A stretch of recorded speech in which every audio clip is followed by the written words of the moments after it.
Hey everyone, my name is Zach. I'm a 22-year-old competitive boulder from Canada, currently living near Frankfurt, Germany. Welcome back to the COMPCLIMB training series, where I record all of my training, provide in-depth analysis of every session, and just chat about climbing with an emphasis on competition. Today we are back for day 2 of our training. Yesterday we were at Studio Block and had a great session where I got revenge on a bunch of boulders and went a bit overtime with my bouldering session, so I was definitely feeling a bit sore and destroyed when I woke up this morning. And today we have our campus session workout on the program. So I was kind of worried that it was going to be a bit of a struggle day of training.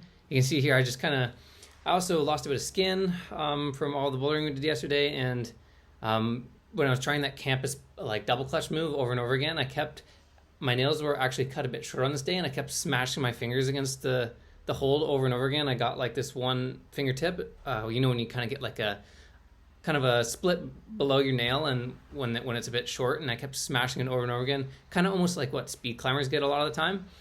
And so I had to be a little bit careful with it. I hurt a bit today. But anyway, I was feeling a bit stronger than I expected. I feel like I say this a lot recently. My body just loves to play tricks on me. Sometimes I'll go into a session thinking that I'm going to be feeling pretty bad, and then I'll be feeling better, or vice versa. So anyway, as you can see, right now we're trying a new campus boulder. I have yet to try this boulder in any of our campus sessions, and it's because I made this one up right before the session started. And as you can see, it was kind of some cool moves where it was just like super big distance moves, like just big pull. I kind of call this one the campus board boulder. I tend to kind of make a lot of like fun sort of campus boulders, like I've mentioned, and sort of like movement-based campus boulders, and actually practice like a lot of comp style movements in my campus boulders, and just try to make them fun and engaging rather than just like kind of crimp lines or like basic campus boulders, which for the campus boulders, I think it is definitely still important to incorporate those, which is why I kind of made like a note of it in my head. I was like, I need to just get on some physical campus moves too. Sometimes I find I get like a little carried away with like the fun stuff. But that being said, we have like another fun one coming up in a second. And then I revisited this boulder, which I think we tried for a couple sessions, still couldn't do it. That one move in the middle there is really hard. I felt really close to sticking it today. I think I just, basically, when I get to this point in a boulder where I've tried it for like maybe, let's say 3 sessions, and I haven't quite stuck the move, that boulder kind of turns into this thing where it's going to be, okay, I'm going to put this boulder on the good session list. So like, I'm going to reserve that boulder for a session where I'm feeling like crazy strong, and then I'll whip it out again and try it. Other than that, I think I'm just not going to be able to stick that move unless I'm feeling super strong. So that's what we'll do with that one. And then now moving on to this boulder. This one was so much fun. I was like excited when I was making this one up. I thought it was going to turn out to be like the world's coolest campus boulder. And I don't know, it's up there. It was a lot of fun. So I was kind of trying to go for this move in the middle here where you do like a 1, 2, 3, 4. Wait, 1, 2, 3. No, sorry. 1, 2, 3. And you kind of go to the yellow hold and the pinch, and then you have to fall down into this pretty positive, like red, pretty juggy pinch almost. But you can see here when I like start sticking this pinch, I actually found that I could slow down like quite a bit once I hit the pinch, and almost use like the thumb to kind of oppose the other hold and almost turn it into a double Gaston. So it wasn't quite like as desperate as I thought, but it was still cool. I found myself still almost doing like a 1, 2, 3 paddle. And the next move was also really cool. You have to kind of match this pinch, which you can't really match statically because it's kind of sideways. And so it's like this move here is like maybe given like a bit of a different circumstance. Like let's say your left hand that you have is like dual text or something. This is a move you could totally see in a competition style boulder, or like in a boulder in a competition, and they would force it as a campus move too. Like you can't really match this pinch like as a down pull, or even like match it like this, because then you don't have enough. You can't like really pull out of this position to get to the next hold. So actually this move ended up being like pretty well forced, where you have to swing to the left and match this pinch, and then now while your weight's kind of on the left side, it allows you to use it as a side pull and then pull and flip with your hand. This boulder was so much fun. So like I said, I'm getting carried away with the fun stuff on the campus wall recently. It's kind of still the case. And then you see I fell matching the finish hold because this finish hold was really bad.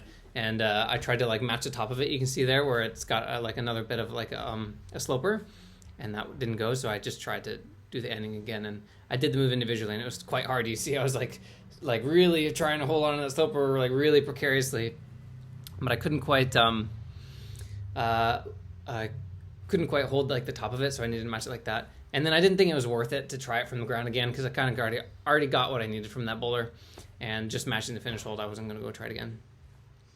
Oh, hey, here you see my Spotify account, and I got my little sending playlist if you want to go check that out. And I swear, like, this isn't unique to me. Like, of course, a lot of people love to train with music, just with headphones. And I find that I actually, like, a lot of people will do it with spiral sessions or sort of like, you know, workouts or whatnot. But I find that I actually don't have a lot of friends that like to climb with headphones in. And this is kind of something that's specific to me. I just climb and train with headphones in all the time. And I just find it helps me focus sometimes, like when I'm trying to just be super focused in on a session, like the gym noises or like kids or something could just be distracting. But I guess something I've never really talked about is music is actually super influential on me. And, you know, like I was just saying, this isn't unique to me. Like, sure, this is the case with a lot of people, but I find it's like such a powerful tool. It can be such a powerful tool for me sometimes. Like here's a nice little example of that. I just put on one of my like kind of potent send songs, and then it just helps me like get fired up, and then I just sent it right away. It's I have this sort of fun thing going where I have, like, you know, let's say I got a few send songs that are sort of trending on my playlist. I'll like kind of reserve them for when I need to send a boulder like pretty desperately, and I won't listen to these songs until I kind of want to use them to get maximum value. But it's kind of funny.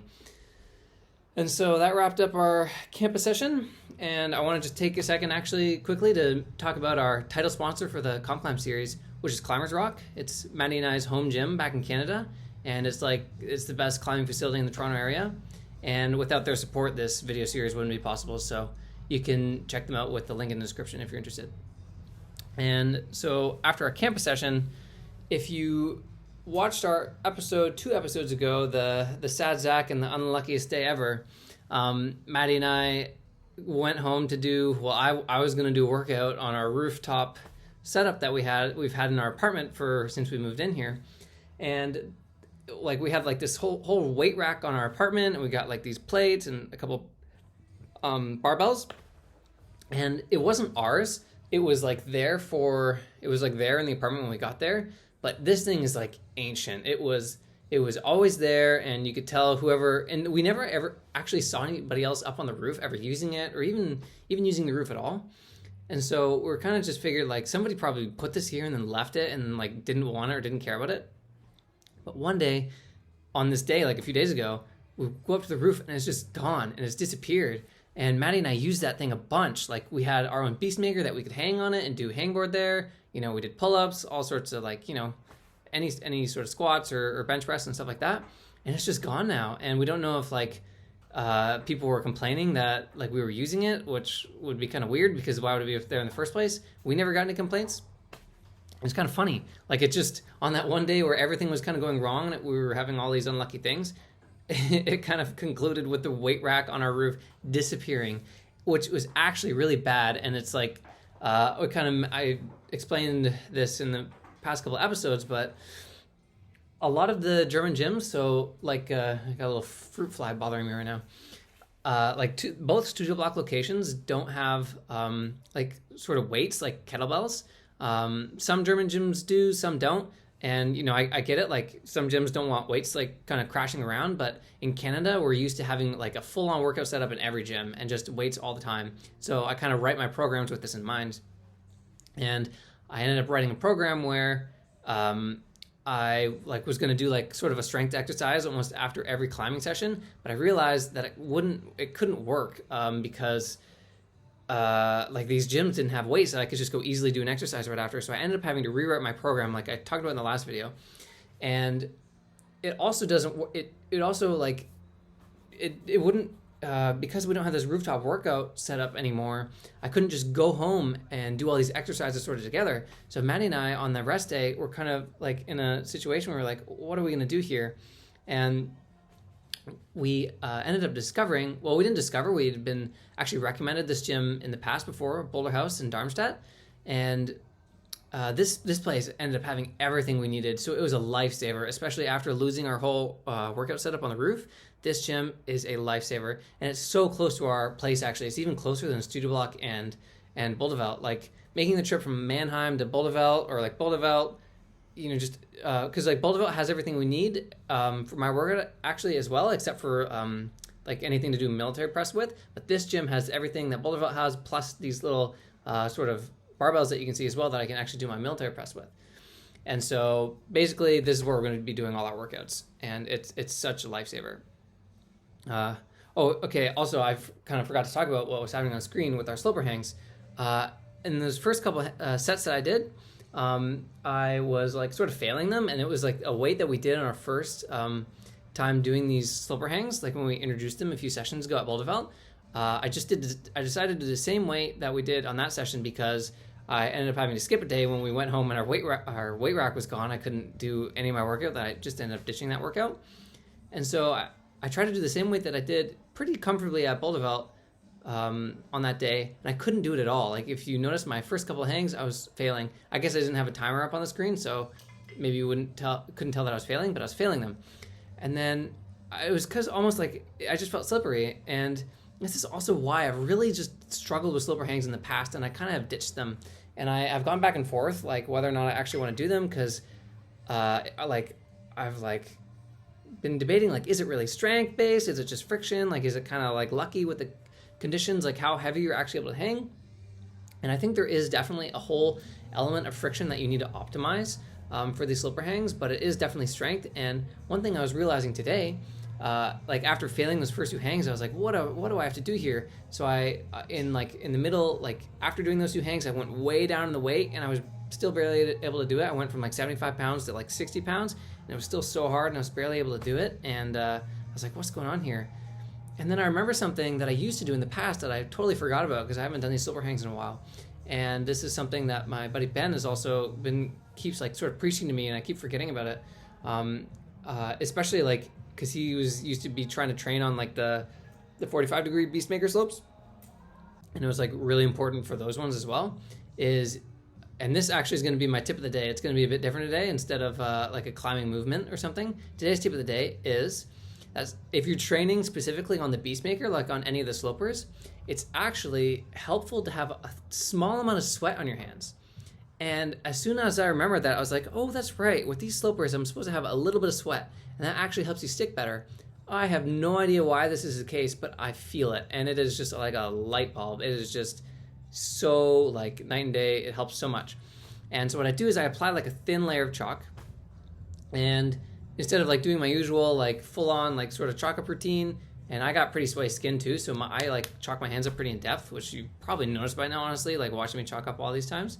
But for these slopers, I just put like a little bit on, and I even like sort of patted it on my shorts at the end to really get a bit of it off and let like a little bit of the sweat creep in, which was interesting, and it really just helped me stick. And it was night and day, and I was able to do my hangs. I went back up to 75 pounds, which was what I was failing at the beginning of the workout, and I was able to do them.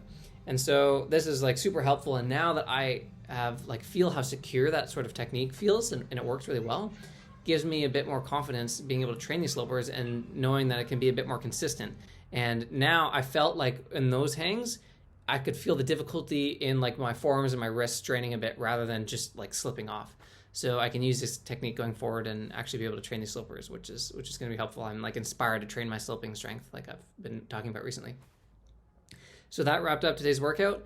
I was like having one of those days where after every set of every exercise, I was trying to make up an excuse to go home early and just bail on the rest of the day, because I was like just getting tired. I had a hard day of training yesterday, and I just wanted to be done with it. But I'm happy that I pushed through and I did the full workout.